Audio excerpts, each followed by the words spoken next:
Neutrality, a word that many of us are not unfamiliar with, and also a key driver in Singapore's foreign policy. Yet, we are not the only nation that is synonymous with this word. Switzerland, a small, mountainous nation in the center of Europe, also has a strict policy of neutrality. Today, we'll be exploring the similarities and differences to how and why these two nations choose to pursue neutrality. Let's start off with Switzerland. It is a small nation right in the center of Europe, surrounded by much larger neighbors such as France, Italy, and Germany. These nations, in the past, frequently fought bloody wars against each other. Switzerland, like its neighbors, also participated in expansionist wars. However, it was eventually conquered by Napoleonic France and liberated after his defeat. Switzerland formally gained independence in 1648, being reinstated as a buffer state between Austria and France. Its neutrality was solidified by the Congress of Vienna in 1815, where other European powers officially recognized and guaranteed Switzerland's perpetual neutrality. Its strict neutrality has persisted for the past 2 centuries and kept it out of subsequent European conflicts and both world wars.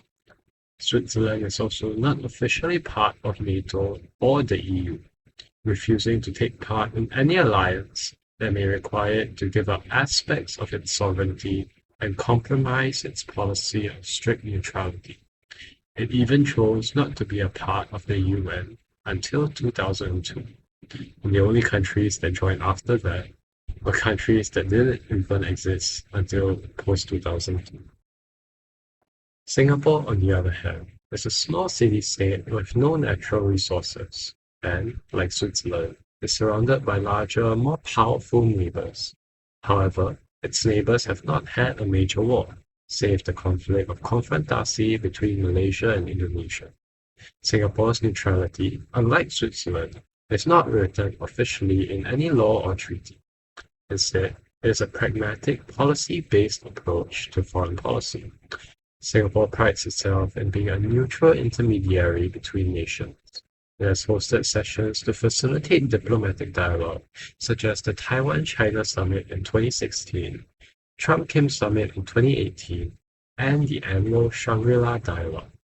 Singapore also plays a delicate balancing act between the two largest powers in the world. It has close military ties with the US, being one of the only nations that allows the US rotational access to Singaporean air and naval bases, and also being the first country in Southeast Asia to buy American-made F-35s. On the other hand, Singapore also has a close and long-standing economic relationship with China, such as a free trade agreement and joint government projects like the Tianjin Eco-City and Suzhou Industrial Park. But why do Switzerland and Singapore pursue neutrality? I believe it will be best viewed using IR theories on realism and liberalism. From a realist lens, Switzerland's neutrality can be mostly seen as a defensive mechanism to ensure its own survival in what was once an incredibly hostile and anarchic European region. During World War II, it even went so far as to rig civilian infrastructure such as bridges and roads to connect with neighboring nations with explosives in anticipation of an external invasion. Switzerland's policy of armed neutrality also aligns with defensive realist principles. While declaring non-involvement in conflicts, Switzerland maintains strong military capabilities to deter potential aggressors, with its network of tunnels and bunkers that can be utilized by its incredibly well-armed population. Overall, its defensive policies reflect a realist understanding that, in a self-help system, states cannot rely on others for protection and must maintain sufficient power to defend themselves.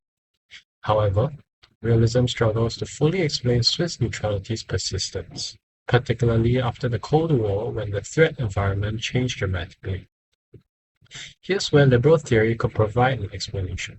After all, Switzerland's neutrality does not mean total isolation from the rest of Europe or the rest of the world. Instead, Switzerland is an advocate for economic liberalization, with over 100 bilateral agreements with the EU, demonstrating that small states can prosper through open markets and economic exchange rather than pure military power. The country's strategic foreign economic policy also explicitly states that cross-border economic relations result in increased prosperity not just in Switzerland, but also abroad, hence aligning with liberal theories of economic interdependence and mutual benefit. Singapore's neutrality can be seen through both liberalist and realist lenses. In its formative years post-independence, most of its policies seem to align with realist views. For example, national service was mandated for all male citizens, as Singapore had faced external threats such as being a victim of terrorism during confrontation. Hence, similar to Switzerland, a strong conscripted military force was necessary to defend Singapore, even more so as Singapore lacked strategic depth.